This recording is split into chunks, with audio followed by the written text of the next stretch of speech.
Olá, tudo bem? Seja muito bem-vindo ao Clipping Eletrônico, o programa que debate os principais assuntos da cidade, sempre com a presença dos vereadores aqui da Câmara Municipal, tá legal? Nós contamos também com a sua participação, isso é muito importante e fundamental.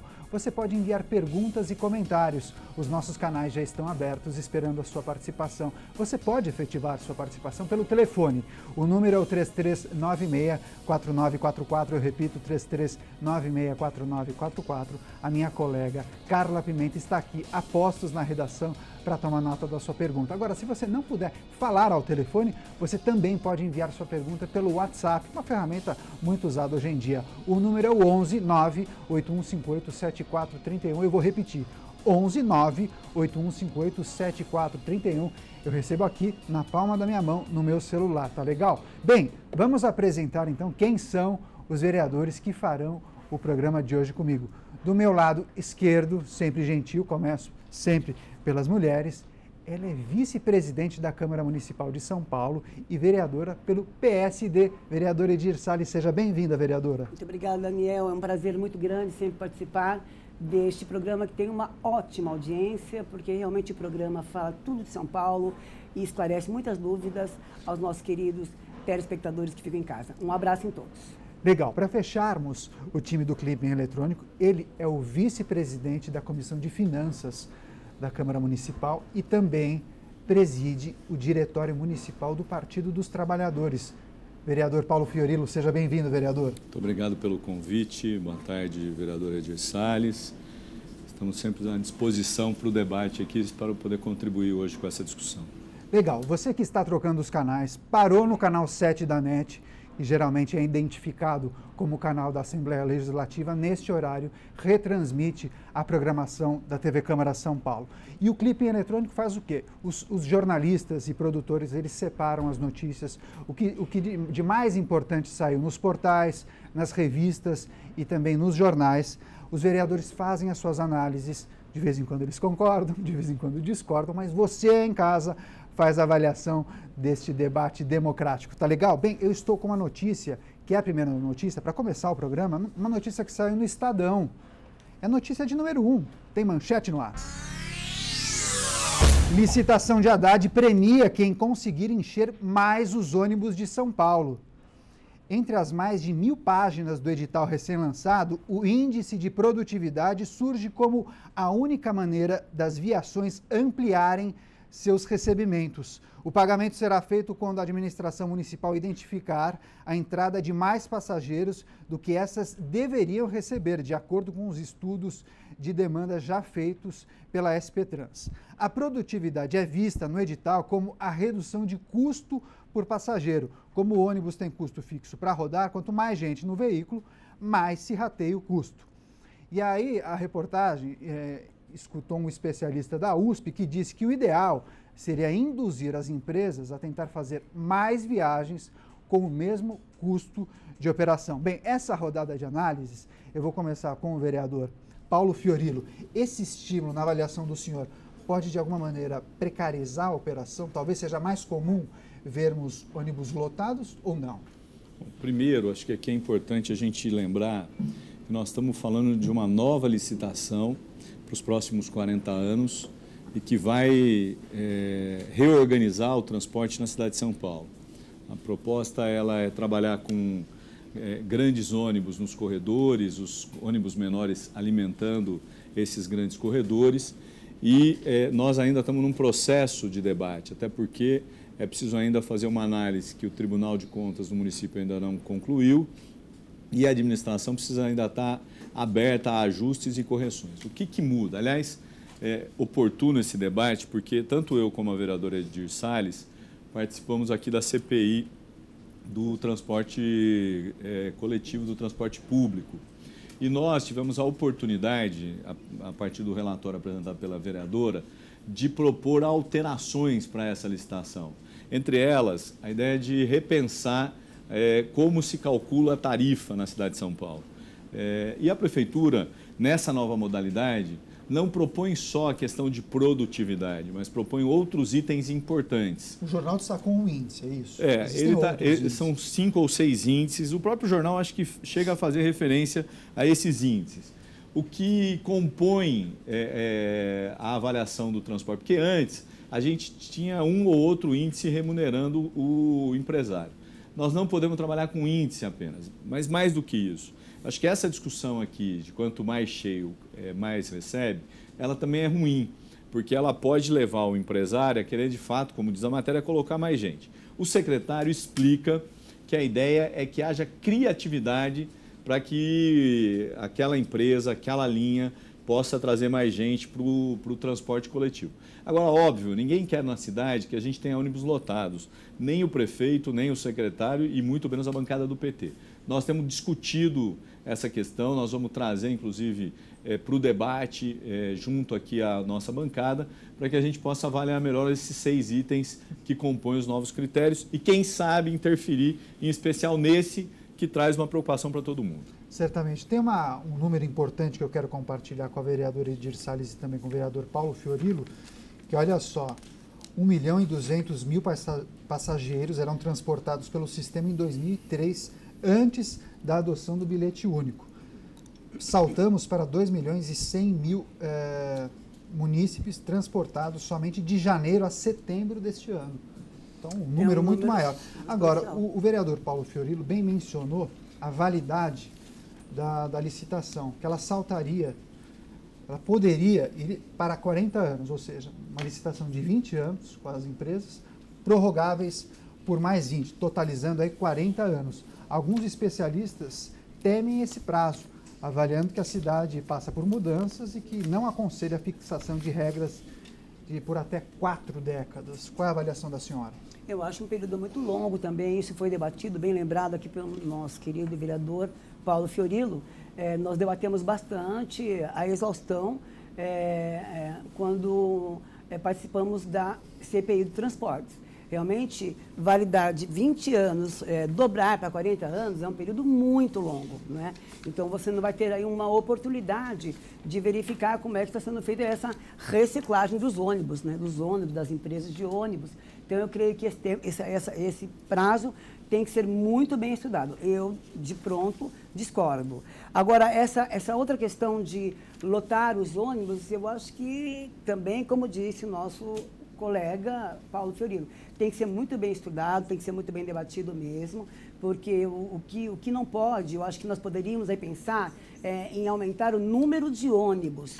Nós temos algumas linhas pela nossa região, lá da Vila Prudente, Sapopemba, Teotônio Vilela, né? São regiões populosíssimas, que temos o metrô na Vila Prudente, inclusive por uma luta nossa, quando eu era deputada estadual, levamos o metrô para lá, revertemos o projeto original e temos o metrô hoje na Vila Prudente, e esse monotrilho, bendito monotrilho que não acaba, que sai da Vila Prudente, passa pelo São Lucas, deverá passar pelo Sapopemba, São Mateus, até a cidade de Tiradentes. Por enquanto, as obras estão muito lentas, devagar, quase parando. Agora, é uma preocupação também você verificar os ônibus muito lotados, é um perigo, né? É um perigo. Então, essa questão de premiar quem conseguir encher os ônibus, vai premiar quem? O motorista? Vai premiar quem? Qual é o critério que vai ser esse prêmio? Vai premiar a empresa? Vai premiar os usuários? Quer dizer, é uma questão bastante delicada, né? O que não pode acontecer é ônibus lotados. Você tem uma foto, e eu tenho a mesma foto aqui, de pessoas penduradas no ônibus. Eu tomei ônibus durante muitos anos, quando eu morava em Itaim Paulista, tal. Tomei ônibus, porque eu vinha estudar aqui na cidade e tomava ônibus. Quer dizer, tomei ônibus durante muitos anos, faculdade, vindo da faculdade. Então, a gente percebe assim que é um perigo muito grande, ainda mais já em idade avançada, a pessoa ficar pendurada. E moças, jovens também, homens, mulheres, é um perigo muito grande. Oferece facilidade para ter falta de respeito entre os homens e as mulheres, aumenta o número de assédio dentro dos ônibus. Então, nós, como mulheres, temos uma preocupação muito grande nesse sentido. Então, eu creio que essa questão de premiar quem conseguir encher mais o ônibus tem que ser muito bem... A princípio, me parece ilógica. Agora, vamos avaliar, vamos estudar, vamos verificar através de debates, através de audiências, vamos chamar a nossa população, vamos ouvir as opiniões, que nenhum projeto ele pode ser individual, né? Ele tem que ser de ambos os lados. A população tem que participar, porque quem vai usar é a população. Certamente. Olha só, antes de virarmos a página, tem uma pergunta que o Johnny, a vereadora estava falando em escutar a população. A nossa equipe foi às ruas e o Johnny fez uma pergunta sobre transporte público. Vamos ver o que ele perguntou. Acompanhe. Meu nome é Johnny, eu sou morador da Bela Vista. E, vereador, eu queria saber o que está sendo feito nesse momento para melhorar o transporte público na cidade de São Paulo como um todo. Legal, obrigado, Johnny, pela pergunta aqui da região da Bela Vista. Vereador Paulo Fiorilo, gostaria de fazer algum comentário? Primeiro aqui uma observação, até como a gente não virou a página ainda, são 5 os itens que compõem essa nova metodologia da Prefeitura. Você tem, além dessa produtividade, né? Aí você tem a quantidade de passageiros, né? Metade da remuneração às empresas será feita com base no número de passageiros transportados, 25% de acordo com o cumprimento das viagens, 10% pelo cumprimento da oferta exigida de veículos e 15% com remuneração dos investimentos em ônibus e equipamentos, chamado custo do capital. Hoje, a remuneração é só por passageiro transportado. Então, portanto, teoricamente, hoje, você transportando mais gente recebe mais. O que a Prefeitura está tentando fazer é inverter essa lógica. Por isso que é importante entender que nós não estamos remunerando as empresas apenas pelo número de passageiros. O número de passageiros é uma das questões que compõe essa nova discussão. Um dos itens, né? Um dos itens. Com relação à questão levantada aqui pelo Johnny, que é morador da Bela Vista, é importante entender. A Prefeitura tem a responsabilidade pelo transporte de passageiros na cidade pela modalidade de ônibus ou sob pneus. O Estado é responsável pelo transporte de massa. Então, metrô, monotrilho. A vereadora Edir Salles levantou uma questão aqui do monotrilho lá da Zona Leste. Eu poderia dizer que não é só o caso do monotrilho da Zona Leste que está atrasado e parado. Mas a gente tem cobrado. A Câmara tem tido um papel muito atuante nesse sentido, porque cobra das autoridades as respostas necessárias para se executarem as obras conforme previsto. No caso do monotrilho da Zona Leste, queria só dizer para o pessoal da cidade de Tiradentes que, assim, senta e espera, porque vai demorar muito mais do que o governador anunciou anteriormente. A ideia era entregar a cidade de Tiradentes em 2016, já falou 18, e eu acho que a gente pode esquecer, até porque eles tiveram um problema gravíssimo lá na região da Vila Prudente. Tinha um córrego, eles não tinham planejado. Aliás, não tem planejamento esse monotrilho. Não sou eu que estou dizendo isso, são os técnicos. E, portanto, nós ficamos pendente dessa ação do Estado. E, infelizmente, para piorar, nós não temos ainda metrô, monotrilho para todas as regiões. Por exemplo, se você quer ir para o aeroporto, mesmo que está no centro da cidade, não tem um transporte de massa, né? O monotrilho não está funcionando. E se você quiser ir para Guarulhos, muito menos. Então, eu acho que aqui, do nosso ponto de vista, a licitação é uma resposta a essa questão do transporte na cidade e a cobrança ao metrô e ao monotrilho é outra que a Câmara tem se preocupado muito e tem cobrado. Perfeito. Vereador Edir Salles, algum comentário em relação ao monotrilho e a necessidade de acelerar esse processo? Claro, nós estamos aqui da Câmara, inclusive o vereador falou, e bem dito, que nós temos que cobrar insistentemente, porque realmente é uma demora muito grande, atrapalha todo o trânsito ali da Anhanha-Melo, o trânsito, comércio em geral, que é uma das avenidas que tem mais comércio de carros, né? Estão com defasagens muito grandes por conta dessa demora do monotrilho, ali que sai da Vila Prudente e vai até, entre aspas, não sei quando vai chegar, lá na cidade de Tiradentes. Então, nós iremos da Câmara cobrar, estamos cobrando e vamos continuar. Eu fiz outro dia um requerimento de informação, encaminhei ao governador, encaminhei ao secretário de Transportes, estamos aguardando resposta. Ok, vamos virar a página. Eu estou com a notícia que saiu na EBC, Empresa Brasileira de Comunicação, é a notícia de número 8. Tem manchete no ar. Fechamento de escolas em São Paulo divide especialistas. A Secretaria de Educação de São Paulo informou que 94 escolas serão fechadas por causa do processo de reorganização da rede estadual. A estimativa é que 311 mil alunos tenham que mudar de escola no ano que vem. O objetivo é segmentar as escolas em 3 grupos. E olha só, eu separei aqui duas opiniões de especialistas que a reportagem escutou. A primeira, contra a medida, o coordenador da campanha nacional pelo direito à educação, Daniel Cara, diz que ainda há necessidade de aumentar o número de matrículas e que as escolas poderiam ser usadas para ofertar, por exemplo, um bom ensino noturno ou educação de jovens e adultos. Uma outra opinião. O jornalista e doutor em ciência política Leonardo Sakamoto disse que faltou diálogo com a população. Bem, a notícia passada, a rodada passada, a gente começou com a análise do vereador Paulo Fiorilo. Agora, eu começo com a vereadora Edir Salles. Vereadora, qual a sua avaliação? Talvez, você entende que ainda que tem esse processo de reorganização, precisava ter fechado escolas? Claro que não, claro que não. Precisamos abrir escolas, não fechar.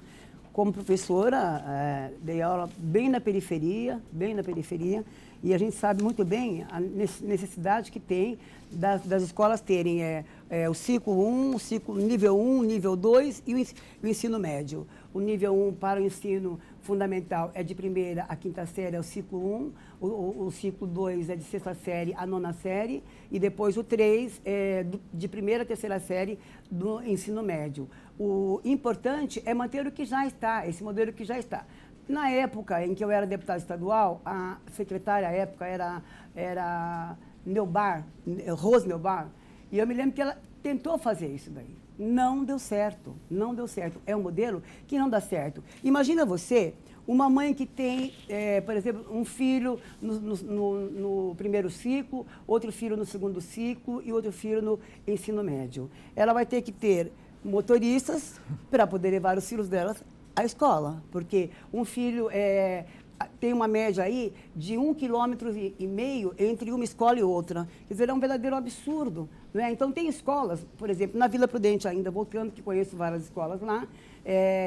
Por exemplo, eu conversei com a diretora do Pantoja outro dia, conversei com a diretora do República outro dia e outras diretoras mais. Veja bem, as escolas estão indo muito bem, tem a lotação suficiente, precisaria abrir mais vagas. Então, quando a gente passa por um momento onde estão precisando abrir mais vagas, fala-se em fechar escolas.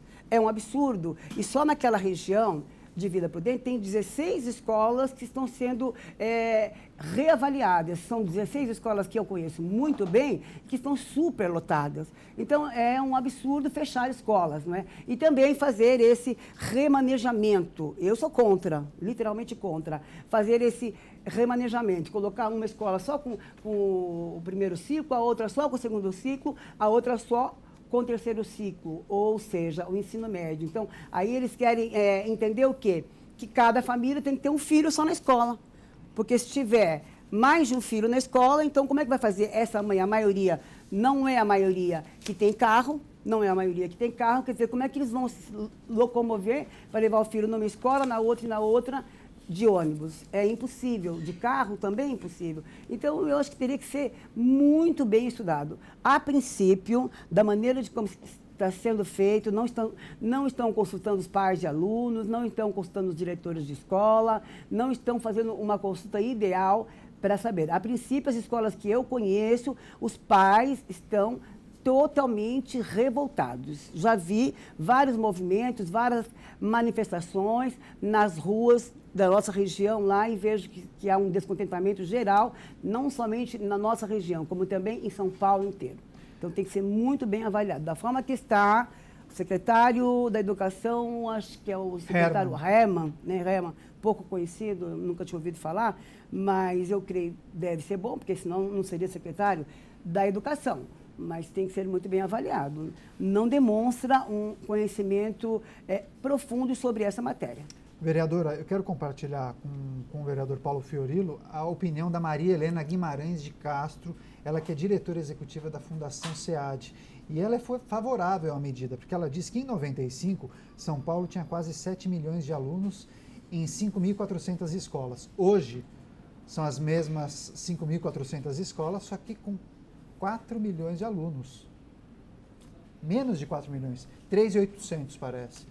Justifica-se, então, o fechamento ou não? Bom, primeiro, dizer que o governador está dando um tiro no pé. Nós estamos num momento em que fechar a escola é o retrocesso. Se a avaliação dos números induziu a essa redução, comete-se dois erros. Primeiro, que nós temos uma quantidade enorme de crianças que precisam de escola. Por exemplo, pré-escola, a gente tem uma fila. Por que o governo não fez esse debate para tentar, então, ajudar os municípios que enfrentam essa dificuldade, como São Paulo? Porque já tem o prédio construído, podia fazer adaptação e utilizar, mas não houve esse diálogo. Os números por si só não podem induzir a esse tipo de alteração das escolas do Estado. Uma segunda questão que eu queria levantar aqui. Tem especialistas dizendo que essa pode ser uma reforma, aliás, alguns dizem que é a continuidade da reforma do Mário Covas, e outros que essa reforma pode levar as escolas a uma terceirização. E eles comparam isso ao que aconteceu nos Estados Unidos. Lá também as escolas passaram por uma reestruturação, houve a junção de ciclos e facilitou a privatização, ou seja, transferir a responsabilidade da educação para organizações sociais, como já faz aqui em São Paulo, desde do governo Serra, na saúde. Esse é um risco gravíssimo. Além de mexer com a vida dos pais, dos alunos, não é verdade que as escolas foram realocadas para 1 quilômetro. Nós tivemos matéria essa semana, na Zona Norte tem escola com mais de 2,5 km. Então, assim, eu acho que é um grande tiro no pé que o governador está dando, e usar o argumento do número de alunos é um erro, um erro. Por quê? Porque nós temos uma quantidade enorme de alunos na espera por vagas em pré-escola. Aliás, é importante ressaltar aqui, né? Não conversou com o prefeito da cidade, não conversou com a Fundação Paula Souza, porque eles estão dizendo que vão levar também escolas técnicas onde tiver escolas ociosas. É impressionante a incapacidade desse governador, porque ele poderia ter feito um debate. Se há vagas, se há espaço ocioso, podia ter discutido com a prefeitura. Não discutiu. Não discutiu nem agora para entregar as escolas. E se a ideia é, de fato, terceirizar, está correta a POESP, que tem feito manifestações com apoio de pais, de alunos, de familiares, e nós temos que continuar na rua. Essa Câmara fez uma audiência pública para discutir isso, como fez a Assembleia, como vários aqui já participaram de atos e vão continuar participando. É inadmissível que se terceirize ou que se feche com o argumento do número de alunos. Olha só, a Roberta Vasconcelos, do Itaim Paulista, enviou a seguinte mensagem. A verdade é simples, o governo do estado não conversou com a classe. Ela é professora. Precisamos olhar para a educação. Obrigado pela mensagem, viu, Roberta? Roberta não conversou com a classe, não conversou com os pais dos alunos, não conversou com os outros poderes instituídos que eles dizem que vão fazer parceria, e aí começa a surgir ideias mirabolantes. Agora eu vi uma de um secretário de Estado dizendo que, se sobrar uma unidade, vamos fazer o acolhimento aos haitianos. Vamos planejar, né? Porque não pode brincar de fazer educação desse jeito. Ainda mais nessa área, né? Educação é fundamental, é tudo. Né? Até porque nós temos aqui 2 educadores. 2 educadores, exatamente. Verdade, Sabemos a importância que tem de terem boas escolas e funcionarem. Antigamente, as escolas do Estado, por exemplo, públicas, eram as melhores escolas.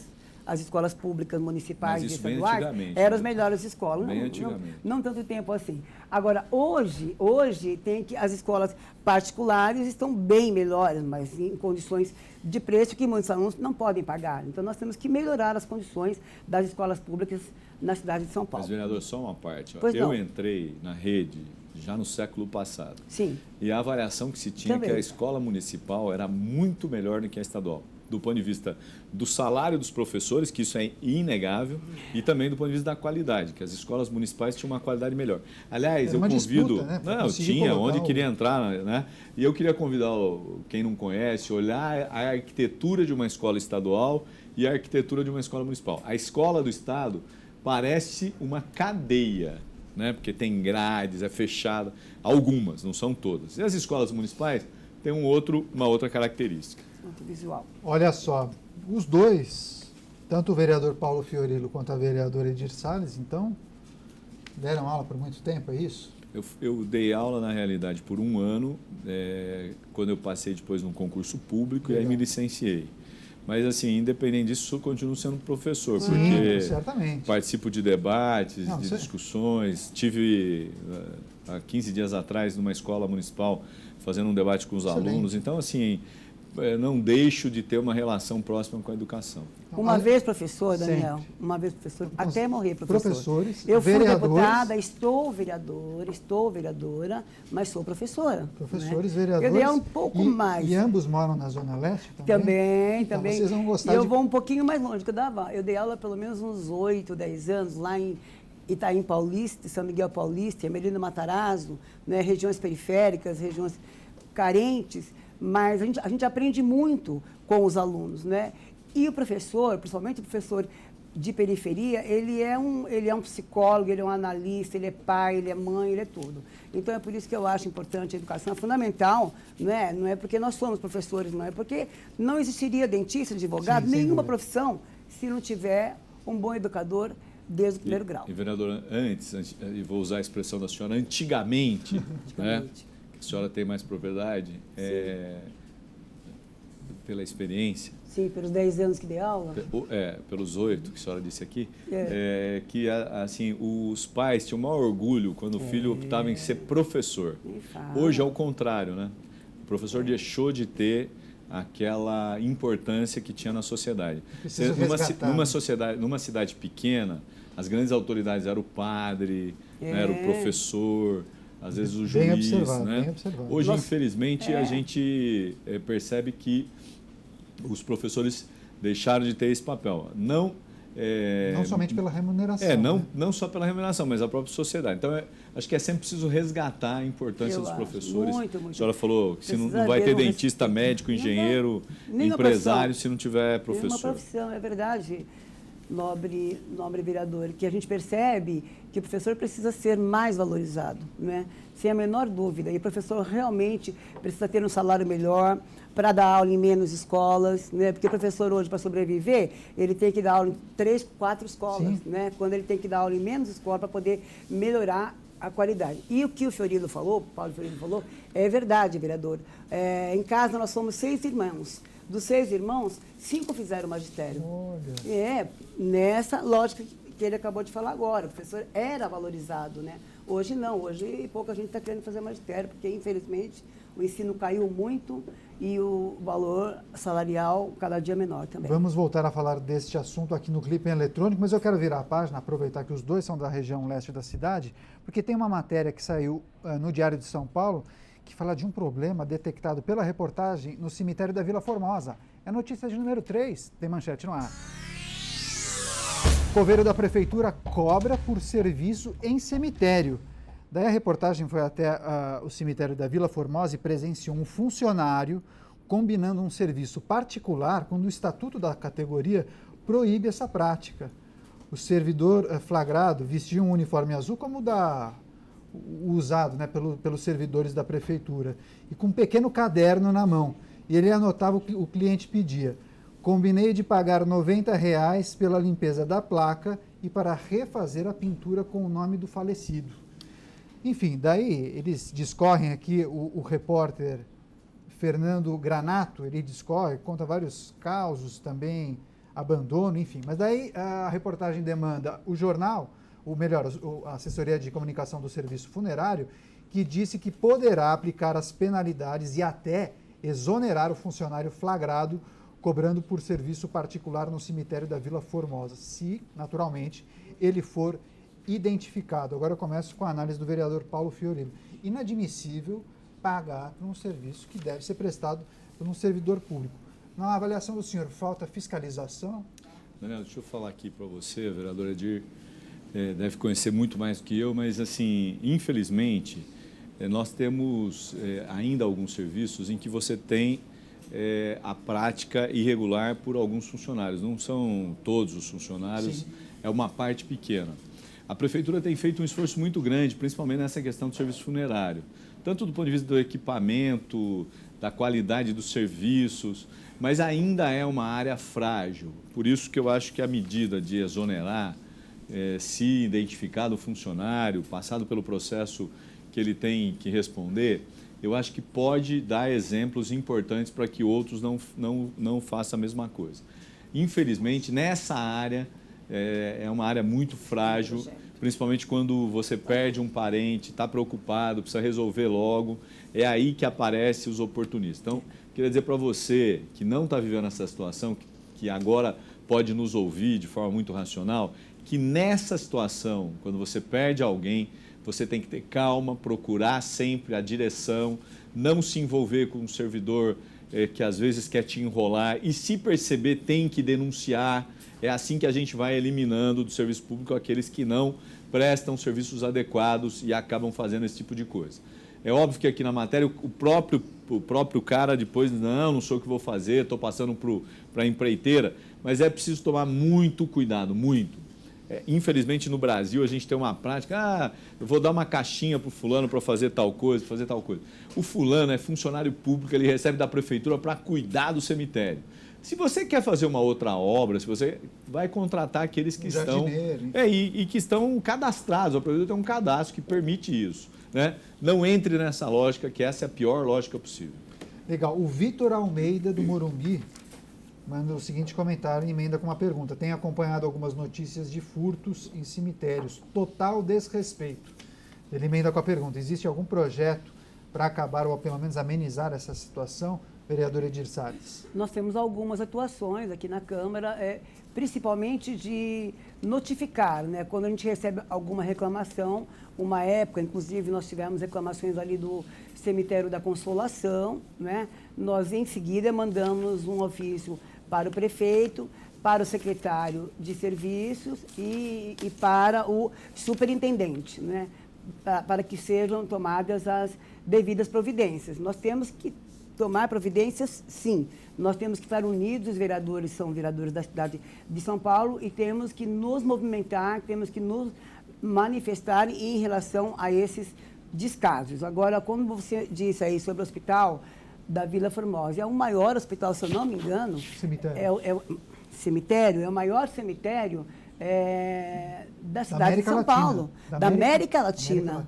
Da América Latina, quer dizer, então, tem que haver um respeito, não só porque é um cemitério muito grande, numa região muito carente, e como o nobre vereador Fiorilo falou, é verdade, pegam as famílias fragilizadas, né, as famílias chegam naquele momento totalmente fragilizadas, sem saber o que fazer e conversam com qualquer funcionário, que é exatamente isso. Temos que procurar a diretoria, o coordenador de tal cemitério e falar com ele diretamente e denunciar mesmo. Para isso nós estamos aqui. Vereador, nós fomos eleitos para defender a população. E é um assunto muito grave. Eu queria fazer só duas observações, né, se me permitir também, vereador Edir. O serviço funerário ele tem tabelas que são aprovadas de valores de serviços. Então, portanto, sempre na dúvida você tem que pedir a tabela que é pública e que o funcionário tem que apresentar para você saber quanto custa determinado serviço. Além disso, você tem gratuidades, pessoas de baixa renda, existem leis que permitem a doação do caixão e coisas desse tipo. Com relação ao cemitério do Araçá, a Secretaria de Serviços ela fez uma ação, foi de colocar cães para o período noturno. Para evitar furtos. Porque assim, essa questão dos furtos, elas não ocorrem só aqui, só no Araçá, ela ocorre em todos os cemitérios, sem medo de errar, do Brasil, né? Você tem essa possibilidade, as pessoas vão lá para roubar, para transformar aquilo em alguma coisa útil para vender e comercializar, trocar por droga, coisa parecida. A experiência foi exitosa. Eu acho que aí a gente precisa buscar alternativas contra esse tipo de crime, com câmeras, com a polícia, com a ronda da Guarda Civil Metropolitana. E essas ações, todas elas, podem resolver ou minimizar essa situação. Até porque, para quem perdeu um parente, ter um túmulo violado é a pior coisa que tem. Então, cabe sim ao poder público apresentar sugestões. Essa de colocar cães é uma, de colocar câmeras, da guarda, são ações importantes e que podem contribuir para melhorar a segurança no cemitério. Até porque no cemitério a segurança é um problema da prefeitura, fora não, né? Olha só, estamos chegando ao final do Clipe Eletrônico, mas dá tempo de analisarmos mais uma notícia. Saiu no Estadão, é a notícia de número 7. Tem manchete no ar. Transposição do Paraíba do Sul vai praticamente zerar risco no Cantareira, mas o perigo é afastado para 2017. O diagnóstico consta de um edital recém-publicado pela Sabesp para contratar um serviço de apoio à transposição, que poderá levar, em média, 5,1 mil litros por segundo da represa do Paraíba do Sul para o Atibainha, que pertence aí ao complexo do Cantareira. Com esse reforço, que representa 1/3 do que é retirado hoje dos reservatórios, a companhia espera acelerar a recuperação do manancial e aumentar a segurança hídrica das regiões metropolitanas de São Paulo e também de Campinas, onde 14 milhões de pessoas dependiam do Cantareira até o início da crise. Começo essa rodada de análises com a vereadora Edir Salles. Em meio a tantas dúvidas quando o assunto é abastecimento de água, dá para considerar essa como uma boa notícia? Dá para considerar uma boa notícia, sim. E esperamos que realmente não seja somente uma notícia, que seja uma notícia na prática, porque é uma questão muito séria.